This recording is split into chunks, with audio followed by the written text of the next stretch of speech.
भिंतीपासून या पाठच्या भिंतीपासून समोर बघा आडवी खिडक्यांवाली भिंती दिसते का समोर बघा.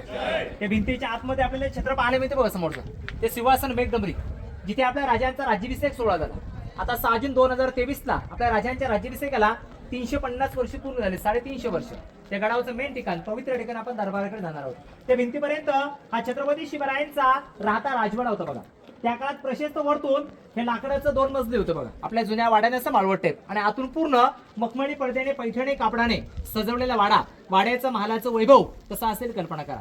याच वाड्यात याच महालात राजांचं निधन झालं 50व्या वर्षी 3 एप्रिल 1680 ला. मराठी तारीख आहे चैत्र पौर्णिमा हनुमान जयंती. शनिवारी दुपारी 12 वाजता आपल्या राजांचं निधन. हा 3 पायऱ्या गेलेल्या पहिल्या चौथऱ्या जिथे लोक वरती गेलेत ते आपल्या राजांचं मुख्य बेडरूम. इथे आपल्या राजांचं निधन झालं 50व्या वर्षी 3 एप्रिल 1680 ला. इथे चपला खालीकडे इथे कोणत्या जागेवर झालं असं नोंद नाही.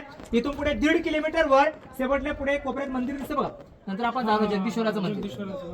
आता चपला बुट्या काढा तिथं दर्शन करून या. बाकीची माहिती नंतर तुम्हाला सांगतो. जाऊन दर्शन